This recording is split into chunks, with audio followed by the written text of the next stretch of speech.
신명기 1장 1절 제가 읽습니다. 이는 모세가 요단 저편 숲 맞은편의 아라바 광야 곧 바란과 도벨과 라반과 하세롯과 디사합 사이에서 이스라엘 무리에게 선포한 말씀이니라. 아멘. C.H. 맥킨토시 목사님의 신명기 강의 두 권을 읽어가려고 합니다. 하나님의 사람들을 통하여 하나님께서는 일하셨고, 물론 하나님의 사람들 가운데 누가 완벽한 사람이 있겠습니까? 모세도 다윗도 그 누구도 완벽하지 못했고, 우리 주 예수 그리스도께서 만일 유일하게 완전하셨고 또한 본래부터 독생하신 하나님으로서 완전하신 분이셨다는 것. 그래서 주님의 그 완전하신 의를 의지하여 우리가 구원받으며 우리가 그 은혜에 들어감을 얻게 됩니다. C.H. 맥킨토시 목사님에 대한 소개를 좀 하겠습니다. C.H. 맥킨토시 그렇게 알려져 있습니다. 찰스 헨리 맥킨토시, 그래 줄여서 찰스 C 헨리 H 맥킨토시 목사님이 됩니다. 1820년에 아일랜드에서 출생했고 1896년에 돌아가셨습니다. 약 77살까지 사신 그러한 목사님이 됩니다. 1820년 아일랜드 위킬로우 주에서 태어났다. 그의 나이 18세에 그의 누이가 거듭난 후에 그에게 보낸 편지를 읽고 영적 각성을 하게 되었다. J.N. 다비의 성령의 사역을 정독하면서 평화를 얻게 되었다. 그 후 리머릭에 있는 훈련센터에 들어가 성경 연구에 전념했다.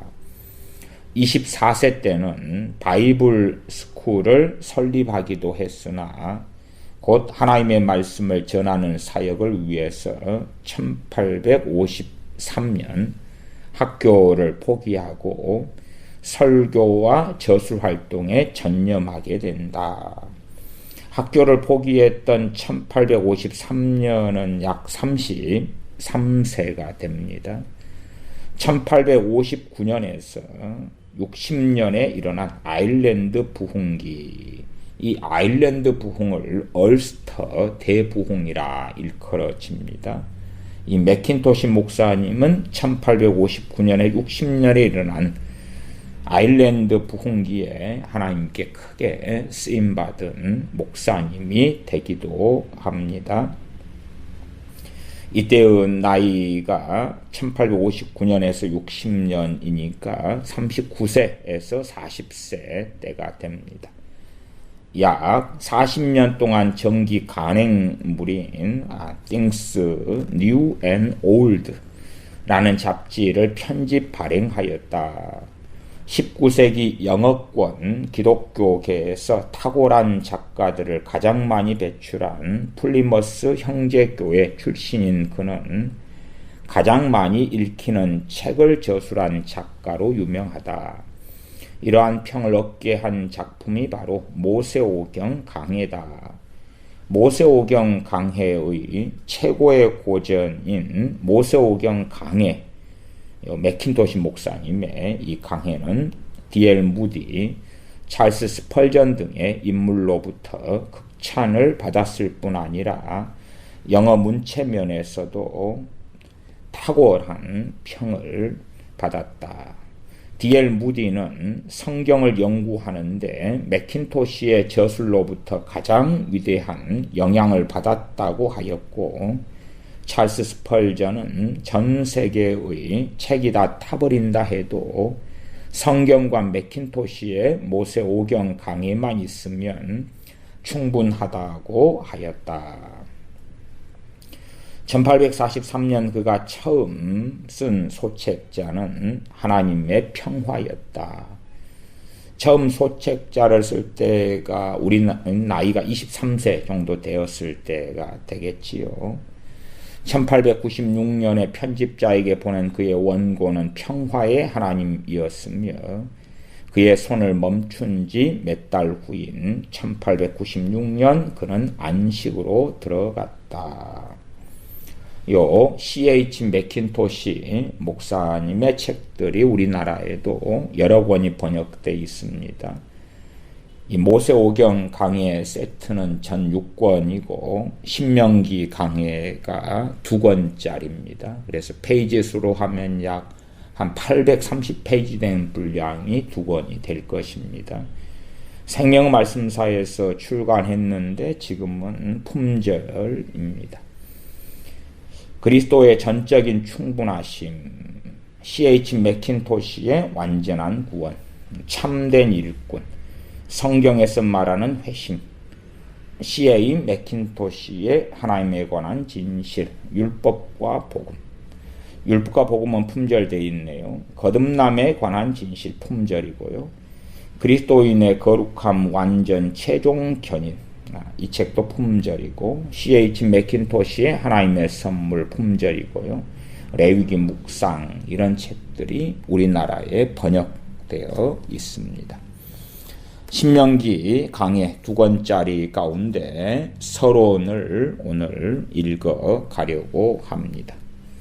서론 가운데 군데 빼고 전반적으로 살펴보는 것입니다. 신명기는 총 34장의 성경입니다. 지금 살펴보려고 하는 신명기는 모세오경 중 다른 4권만큼이나 특이합니다. 하나님의 말씀에 단순한 반복은 없습니다. 실로 하나님은 말씀하실 때나 행동하실 때나 결코 반복하시지 않습니다. 모세오경 중 이 마지막 책은 출애굽기, 레위기, 민수기에서 발견된 사실을 무미건조하게 반복하는 것이라고 생각하는 사람은 영감에 대한 개념이 빈약한 것을 드러내는 것입니다. 사실 영감받은 하나님의 책 각 페이지에는 단 하나라도 쓸데없이 들어있는 문장이 없고 단 하나라도 쓸모없이 지루하게 들어있는 절도 없으며 그것의 분명한 의미 곧 그것의 직접적인 적용의 필요 없이 진술된 것은 단 하나도 없습니다. 만일 이 사실을 알지 못하면 우리는 모든 성경은 하나님의 감동으로 된 것이라는 말씀의 깊이와 위력과 의미를 다시 배우지 않으면 안 될 것입니다. 우리 시대에 이런 말씀들은 더욱더 철저히 이해되어야 합니다. 여호와의 백성들이 거룩한 성경에 축자영감설이라는 위대한 진리 속에 뿌리박고 의지하며 사는 것은 매우 중요한 일입니다. 성경은 보통 유기적 완전 축자 영감이다. 그렇게 말씀하지요. 많은 곳에서 축자 영감설을 경멸하는 일이 다반사인 실정이다. 자유주의 신학 혹은 진보 신학으로 인해서 말씀의 무고성, 말씀의 축자 영감설을 부정하는 일들은 참 많지요. 지금 축자 영감설은 아주 냉랭하고도 철저하게 무시당하고 있다. 당시에 이 책이 기록되었을 때가 맥킨토시 목사님이 1820년생인데 1860년대에 이 신명기 강해를 저술하였을 것입니다. 이때에도 하나님의 말씀이 참 많이 무너져 왔던 시대가 됩니다. 영국, 또한 유럽, 미국도 그렇게 되어져 왔었지요. 지금 많은 사람들은 자유비평에 입각하여 하나님의 고귀한 책에서 결점을 찾아내는 것이 심오한 학문, 폭넓은 지성, 창의적인 사상의 위대한 증거나 되는 것처럼 보고 있습니다. 사람들은 성경이 마치 인간의 작품이나 되는 것처럼 성경 위에 올라앉아 심판하고 있습니다. 사람들은 무엇은 하나님께 합당하고 무엇은 합당하지 않다고 선언하려고 합니다. 사실 사람들은 하나님 위에 올라앉아 실제로 심판하고 있는 것입니다. 이와 같은 태도는 전적인 암흑과 혼란을 초래할 뿐입니다. 이 암흑과 혼란은 소위 학문을 했다고 하는 박사들과 또 그들의 말을 듣고 앉아있을 정도로 어리석은 사람들에게 임할 것입니다. 혼란과 암흑이 하나님의 말씀의 무엇성을 믿지 않는 자들에게 당연히 임하지요. 그리고 그들은 잘못된 신앙으로 나아갈 수밖에 없는 것입니다. 미래에 하나님의 말씀을 모독하고 또 이런 사람들의 불경건한 가르침을 받아 수많은 사람들을 탈선하게 만든 죄를 주님의 심판대에서 답변해야만 하는 사람들의 영원한 운명을 누가 감히 상상할 수나 있겠습니까? 그러나 우리는 불경건한 자나 회의론자나 또는 은혜로우신 하나님께서 우리를 교훈하기 위해 기록되게 하셨던 유례없는 이 귀한 책에 불명예를 돌려드리려는 자들의 하찮은 노력 따위를 생각하는데 시간을 소비할 수는 없습니다. 그들은 언젠가 자기들의 치명적인 과오를 발견하게 될 날이 있을 것이고 하나님께서 제발 그 시간이 너무 늦어지지 않게 해주시기를 바랍니다. 이 성경 신명기는 영감받은 정경 중 매우 특별한 위치에 있습니다. 신명기의 서두가 이 사실을 충분히 입증해주고 있습니다. 신명기 1장 1절 이는 모세가 요단 저편 숲 맞은편에 아라바 광야 곧 바란과 도벨과 라반과 하세롯과 디사합 사이에서 이스라엘 무리에게 선포한 말씀이니라. 율법 수요자가 이 놀라운 책의 내용을 전하고 있는 장소는 특별합니다. 사람들은 요단강 동편 언덕에 이르렀습니다. 그리하여 그들은 약속의 땅에 막 들어서려는 참이었습니다. 그들의 광야에서의 방황은 거의 끝이 났습니다. 우리는 이 사실을 3절에서 볼 수가 있습니다. 3절은 제40년 11월 그달 초 1일에 모세가 이스라엘 자손에게 여호와께서 그들을 위하여 자기에게 주신 명령을 다 고하였으니 제40년 11월 그달 초 1일에 증거한 말씀이 되지요. 3절에는 마치 1절에 지리적 위치가 분명히 나타나 있는 것처럼 시점도 명백히 나타나 있습니다. 이와 같이 우리는 하나님께서 분명하고 자상하게 제시해 주신 시간과 장소에 대해 알 수 있습니다.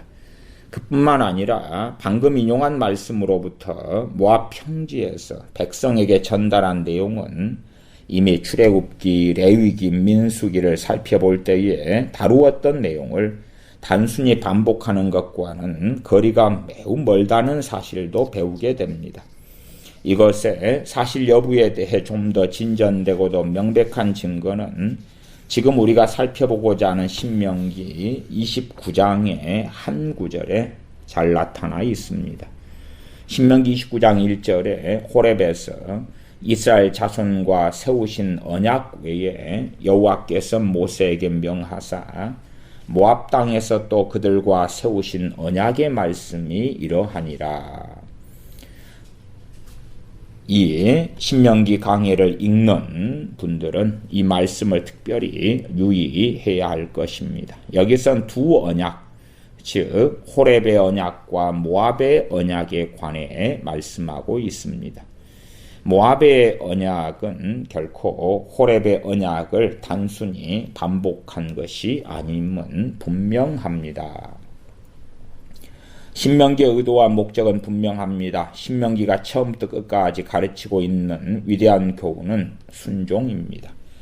그것도 단순한 문자로 순종을 가리키는 것이 아니라 애정과 두려워하는 정신으로 가르칩니다. 이 순종은 가장 중대하고도 가장 영향력이 있는 특성을 지닌 도덕적 의무감에 의해 유발된 순종입니다. 연로한 율법 수요자 곧 신실하고 사랑받으며 존귀 여김을 받던 여호와의 종 모세는 이제 막 회중을 떠나려는 찰나에 있습니다. 이 연로한 여호와의 종은 하늘을 향해 가려고 하는 중이고 회중들은 요단강을 건너려는 찰나에 있었고 그 종의 마지막 강화, 마지막 말씀을 전하는 것은 가장 엄숙하고도 애정으로 가득 찬 것이었습니다. 이 노종은 광야 생활의 모든 역사를 지극히 감동적이고도 인상적인 방법으로 회상합니다. 그것도 인간 마음의 가장 깊은 도덕적 원천을 감동시킬 만큼 확신에 찬 강한 어조로 회중들의 파란만장한 광야 생활 40년의 사건과 상황을 자세히 말합니다. 이제 우리는 경이나 기쁨으로 점철된 지극히 고귀한 이 강화에 대면하고 있습니다. 이 강화는 비교될 수 없는 매력을 지니고 있습니다. 이 매력은 강화 자체의 신적 능력으로 가득 찬 내용에서 나오는 것일 뿐 아니라 그 강화들이 전달되고 있는 환경에서 비롯됩니다. 이 강화는 그 당시 특별히 의도적으로 강화하려 했던 대상에게 미쳤던 효과 그대로 지금 우리에게도 말씀하고 있습니다. 많은 호소와 권고는 이것이 바로 어제 언급되었던 것처럼 우리에게 강력한 힘으로 적용되고 있습니다. 모든 성경이 다 그렇지 않습니까? 성경은 그것이 우리를 위해 바로 오늘날에 쓰여진 것처럼 핵심을 찌르고 생기 있게 우리에게 말씀합니다.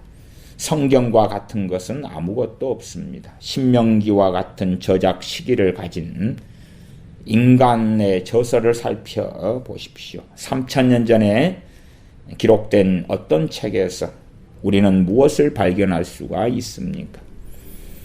그러한 것은 우리에게나 우리 시대에는 아무런 적용 가치가 없는 곰팡이 냄새나 풍기는 책에 불과합니다.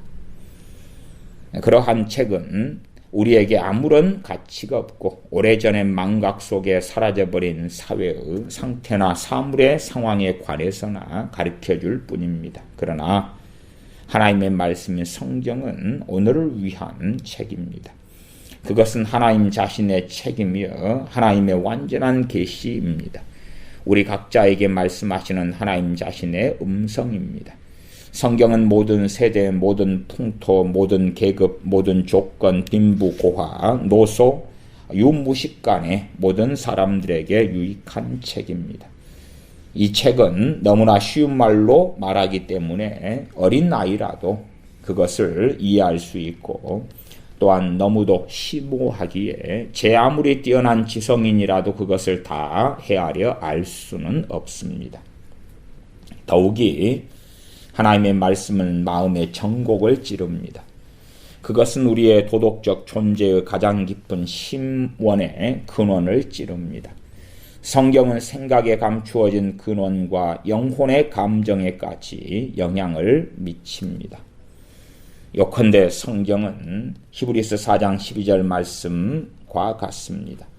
하나님의 말씀은 살았고 운동력이 있어 좌우에 날선 어떤 검보다도 예리하여 혼과 영과 및 관절과 골수를 찔러 쪼개기까지 하며 또 마음의 생각과 뜻을 감찰하나니.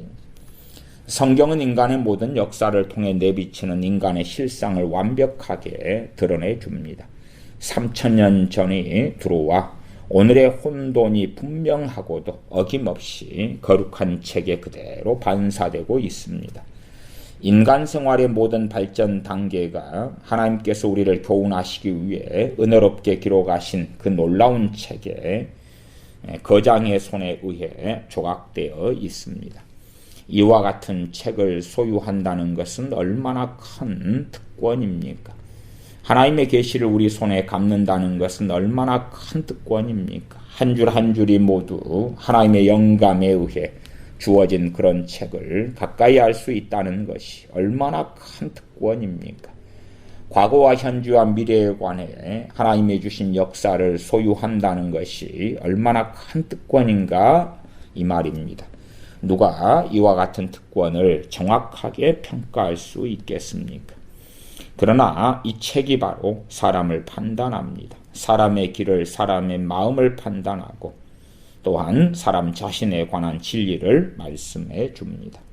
그런데 사람들은 하나님의 책을 좋아하지 않습니다. 회심하지 못한 사람은 성경보다는 신문이나 소설을 더 좋아합니다. 그런 사람은 신약의 어느 한 장을 읽기보다도 법정 재판의 보고서 읽기를 더 좋아합니다.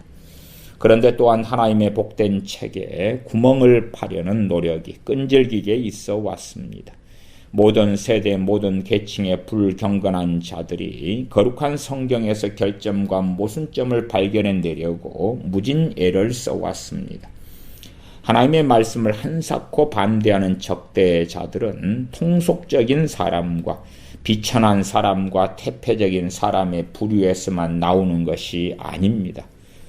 교육을 받고 세련되고 개명된 사람의 부류에서도 그러한 자들이 나옵니다.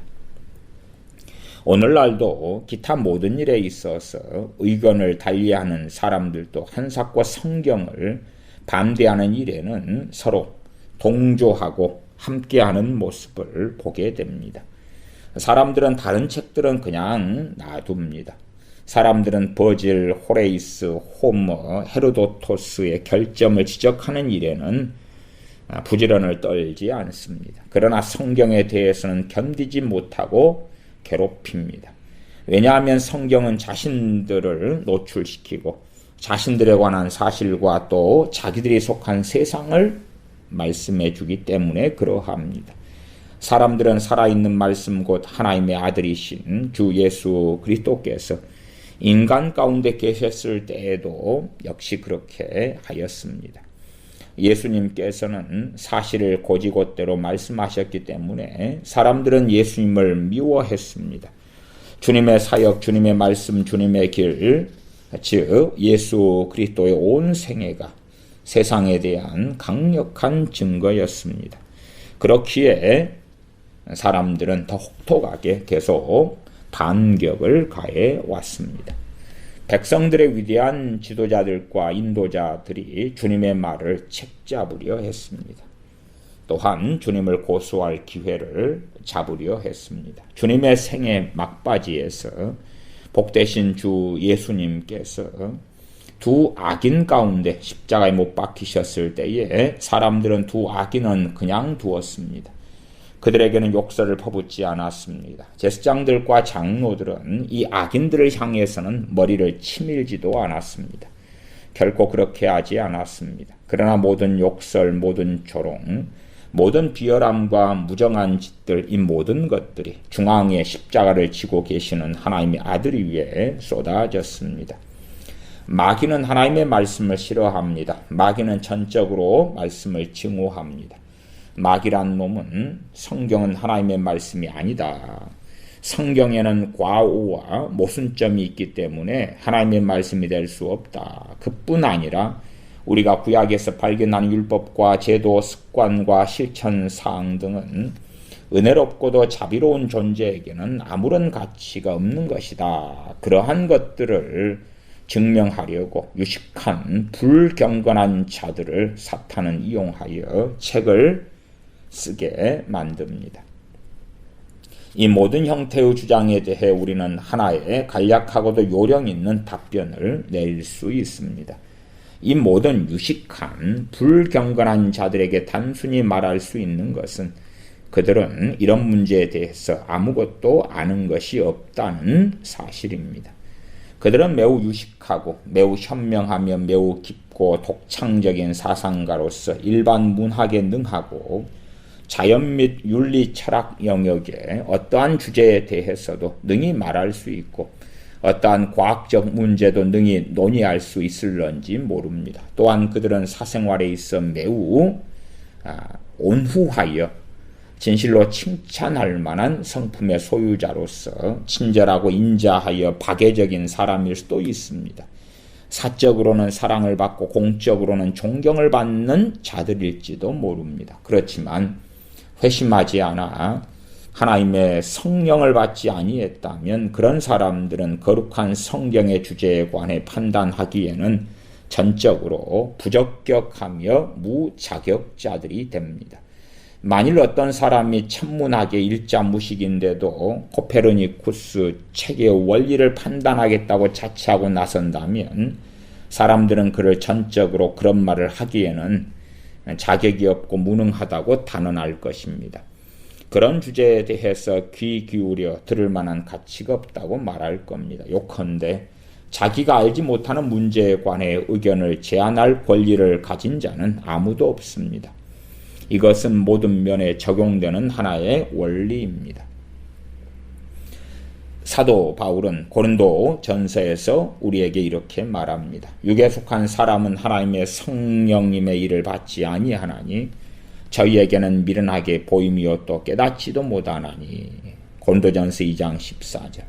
이것은 결정적인 말입니다.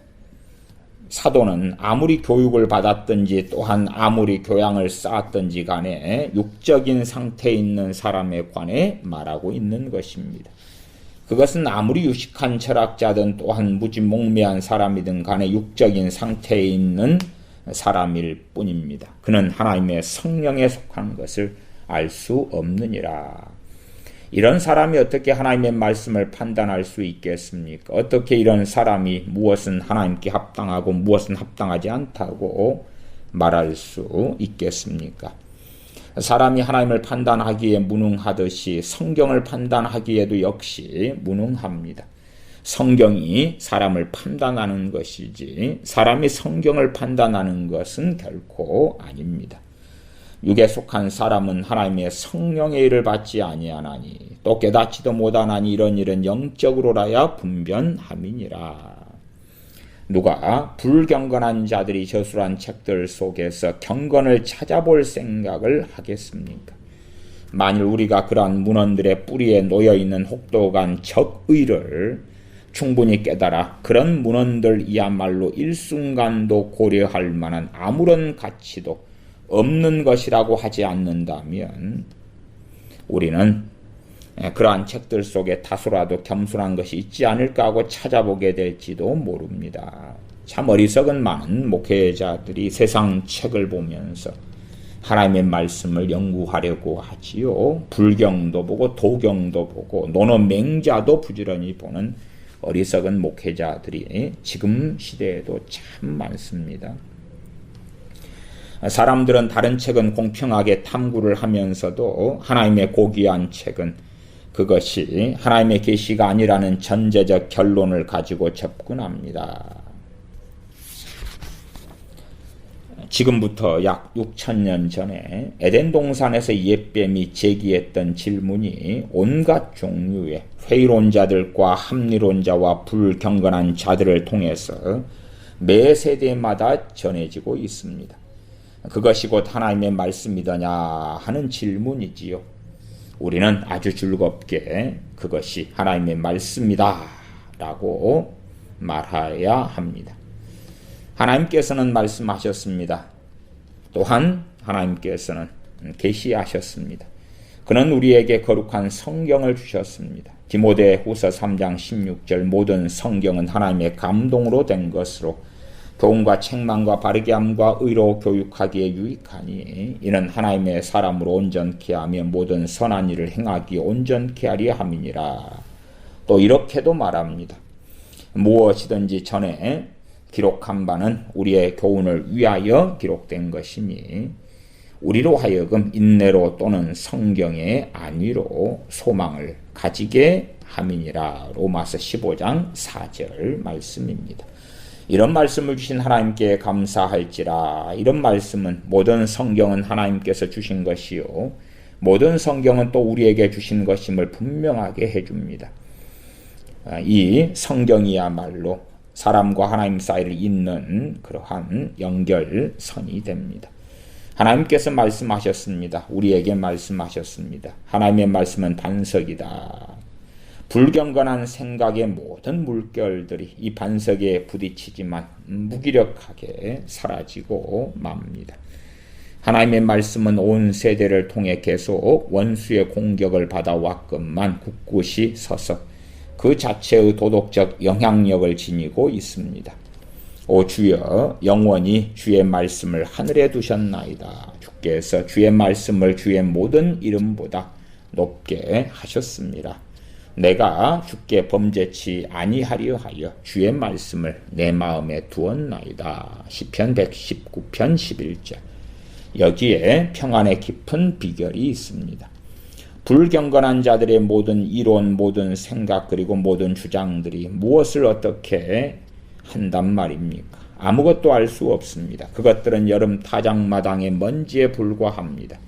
은혜를 통해 하나님의 말씀에 의탁하기를 배워온 사람에게는, 다시 말해서 거룩한 성경의 권위를 의지하는 사람에게는 지금까지 기록된 모든 불경건한 서적들이 전혀 무가치하고 적절치 못하며 무력한 것들이 될 것입니다. 그것들은 단지 저자들의 무지와 무서운 가정만을 노출시킬 것입니다. 시편 119편 165절. 주의 법을 사랑하는 자에게는 큰 평안이 있으니 저희에게 장애물이 없으리로다. 우리 하나님의 말씀은 영원히 서리라. 모든 육체는 풀과 같고 그 모든 영광이 풀의 꽃과 같으니 풀은 마르고 꽃은 떨어지되 오직 주의 말씀은 세세토록 있도다 하였으니 너희에게 전한 복음이 곧 이 말씀이니라. 베드로전서 1장 24절 25절. 불쌍한 멸망받을 죄인들에게 구원의 복된 소식을 전해주는 하나님의 말씀, 곧 하나님의 마음으로부터 나오는 신선함을 그들에게 안겨다주는 그런 말씀을 대항하여 논박하는 일은 얼마나 죄가 많고 어리석겠습니까? 우리는 흔히 다음과 같은 질문을 하게 됩니다. 우리가 성경이라고 부르는 그 책이 하나님의 말씀이라는 것을 우리가 어떻게 알 수 있는가? 답은 매우 간단합니다. 즉 우리에게 복된 책을 은혜롭게 주신 분께서는 그 책이 그로부터 왔다는 확신도 역시 우리에게 주실 수 있습니다. 성경의 여러 저자들에게 영감을 주셨던 동일하신 성령님께서 그 성경은 바로 우리에게 말씀하시는 하나님의 음성이라는 것을 우리로 하여금 알 수 있게 하십니다. 오직 성령님을 통해서만 누구나 이 사실을 알게 됩니다. 이미 살펴본 바와 같이 육에 속한 사람은 하나님의 성령님의 일을 받지 아니하나니 또 깨닫지도 못하나니 이런 일은 영적으로라야 분변함이니라. 고린도전서 2장 14절 이렇게 말씀했습니다. 만일 성령님께서 우리로 알게 하지 않으시면, 성경이 하나님의 말씀이란 확신을 우리에게 주지 않으시면 누구나 그런 사실을 능히 알 수가 없습니다. 그러나 성령님께서 우리에게 복된 확신을 주신다면 우리는 사람의 증거를 필요로 하지 않습니다. 이 굉장한 문제를 확신하지 못하는 것은 심한 고문이고 비극이라는 사실을 솔직히 인정합니다. 그러나 우리에게 확신을 줄 자는 누구입니까? 오직 하나님뿐이십니다. 지상에 있는 만인들이 성경과 권위에 대한 그들의 증거에 동의한다 해도, 즉 지금까지 있었던 모든 교회 회의, 지금까지 가르쳤던 모든 박사들, 지금까지 집필했던 모든 교부들이 한결같이 축자 영감의 교의에 호응한다 해도, 다시 말해서 모든 보편교회, 기독교의 모든 교파들이 진실로 성경은 하나님의 말씀이라는 진리에 동의한다고 해도, 요컨대 하나님의 말씀과 완전성에 대해 말할 수 있는 모든 인간적인 권위를 우리가 가진다 해도 그 이상의 그 모든 것들은 아직도 확신의 근거로서는 전적으로 부족합니다. 만일 우리의 믿음이 그러한 사람들의 권위에 서 있다면 그것은 무가치하다고 볼 수 있습니다. 그러므로 하나님만이 그의 말씀을 통해 말씀 오셨다는 것을 확신시켜 주실 수 있습니다. 하나님의 이름을 찬양하리니 하나님께서 그런 확신을 주실 때에 고대 및 현대의 불경건한 자들의 모든 주장, 모든 트집, 모든 핑계, 모든 의심은 물 위에 뜬 거품이나 굴뚝의 연기나 또한 마룻바닥의 먼지에 지나지 않을 것입니다. 진정한 신자들은 이런 것들을 무가치한 쓰레기로 알아서 배격할 것입니다. 하나님께서 은혜 가운데 우리에게 준 유례 없는 계시 안에서 거룩한 평안을 누릴 것입니다. 만일 우리가 한편으로는 불경건의 영향력에서 벗어나고 또 한편으로는 회의의 영향력을 벗어나려면 이상과 같은 심각한 문제를 철저하게 규명하고 태도를 확고하게 하는 것이 아주 중요합니다. 불경건은 하나님께서는 우리에게 자신의 마음에 대한 계시의 말씀을 주시지 않았고 또 주실 수도 없다고 하는가 하면 한편 회의는 비록 하나님께서 우리에게 계시를 주셨다 할지라도 인간의 권위가 없으면 그것을 확신할 수 없고 또 인간의 해석 없이는 그것을 이해할 수도 없다고 말합니다. 이것은 마귀가 목적하는 바입니다. 마귀란 놈은 우리에게서 하나님의 말씀을 빼앗아가기를 원합니다. 한 가지 예를 들어 보겠습니다. 어떤 아버지가 멀리 떨어진 아들에게 편지를 쓴다고 합시다. 이 편지는 애정과 관용으로 가득 찬 아버지의 마음을 담은 편지입니다. 아버지는 아들에게 자기의 계획과 조치를 다 이야기하고 자신의 생각에 아들의 마음을 기쁘게 해줄 수 있는 온갖 일에 대해서 이야기합니다. 아버지의 마음속에 있는 사랑이 표현될 수 있는 모든 것을 편지에 알립니다. 어느 날 그 아들이 우체국에 찾아가서 아버지에게 온 편지가 있나 물어볼 것입니다. 그런데 어떤 직원이 그에게 말하기를 당신의 아버지에게서 온 편지가 없다. 당신의 아버지는 편지를 쓰지도 않았고 또 쓸 수도 없다. 당신의 아버지는 편지로 자기 마음을 아들에게 전달할 수가 없다. 그런 편지를 생각한다는 것은 어리석은 일이다. 또 다른 직원은 나타나서 이렇게 말한다고 합시다. 당신에게 온 편지가 있다. 그러나 당신은 그걸 이해할 수 없을 거야. 그것은 당신에게 아무 소용이 없어. 당신은 그것을 바르게 읽을 수도 없기 때문에 당신의 아버지의 편지는 당신에게 불행을 줄 거야. 당신이 그 편지를 우리에게 맡기면 우리가 당신에게 적당하다고 생각되는 부분을 골라서 설명해 줄게. 이러한 이야기에서 앞엔 이야기는 불경건을 대표하고 뒤엔 이야기는 회의를 대표합니다. 그래서 두 가지의 경우로 인해서 아들은 오랫동안 바라던 아버지의 편지를 빼앗기고 맙니다. 아버지의 마음에서 우러나온 소식을 잃어버리고 맙니다. 그러나 우리가 묻고 싶은 것은 이러한 시시한 직원들에 대해서 아들이 무엇이라고 답변해야 하는가가 될 것입니다. 우리가 확신할 수 있는 명료하고도 핵심적인 대답이 있습니다. 그는 불경건에 대해서 이렇게 말해야 합니다. 나는 내 아버지께서 편지로 나에게 그분의 마음을 능히 전할 수 있음과 또 그렇게 해오셨음을 알고 있소. 회의에 대해서는 이렇게 답변해야 합니다. 나는 아버지의 마음을 당신이 나에게 설명해 줄 수 있는 것보다 내 아버지께서 훨씬 더 잘 이해시켜 주실 수 있음을 알고 있어. 또는 양자 모두에게 그것도 매우 담대하고도 확신에 찬 어조로 이렇게 말해야 할 것입니다. 잔소리 말고 어서 내 아버지의 편지를 내놓아라. 그것은 나에게 온 것이다. 아무도 그 편지를 나에게서 빼앗아갈 권리가 없다. 그래야 할 것입니다. 신명기 서론에서 이토록 길게 말하게 된 것을 굳이 양해를 구하고 싶지는 않습니다. 실로 거룩한 성경의 신적 계시에 대한 위대한 진리에 관해서 비록 미약하나마 증가할 수 있게 된 기회를 단지 감사할 뿐입니다. 우리가 접하는 모든 사람들에게 성경의 권위에 대한 지극히 단호한 결의가 참으로 중요합니다. 성경의 권위에 대한 지극히 단호한 결의가 절대적으로 필요하다고 강조하는 것은 확실히 우리의 고상한 특권이면서 성스러운 의무라고 생각하기 때문입니다. 어떤 희생을 치르더라도 하나님의 말씀은 모든 시대, 모든 장소, 모든 목적에 대한 권위를 가지고 있고 따라서 절대적 우월성과 자족성을 가지고 있다고 성실하게 주장해야만 합니다. 성경은 하나님이 주신 것이기 때문에 완전하기가 이루 말할 수 없을 정도라는 사실과 또 성경은 인정을 받기 위해 어떠한 인간적인 권위도 필요로 하지 않습니다. 또한 성경을 유효하게 하기 위해 어떠한 인간적 소리도 필요로 하지 않습니다. 성경은 스스로 이야기하고 스스로 신임장을 지니고 있다는 사실을 우리는 주장하고 알고 있어야 합니다. 우리가 반드시 해야 할 모든 일은 오직 성경을 믿고 순종하는 것이지 하나님의 말씀에 따지거나 토론하는 것이 아닙니다. 하나님은 말씀하셨습니다. 그것은 우리가 들어야 할 내용입니다. 그것은 무조건적인 경외의 순종을 요구합니다.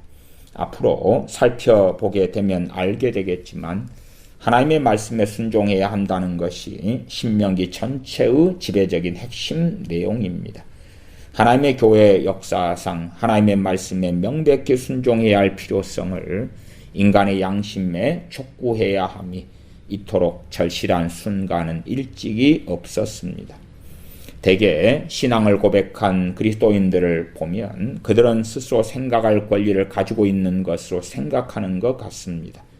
즉 그들은 자기 자신의 이성이나 자기 자신의 판단이나 자기 자신의 양심에 따를 권리를 가지고 있는 것을 생각하는 것 같습니다.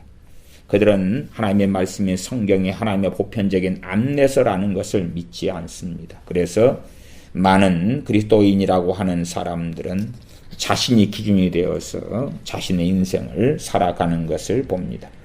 이와 같은 만연한 질병을 고칠 수 있는 절대적인 약이 무엇입니까? 그게 바로 여기에 있습니다.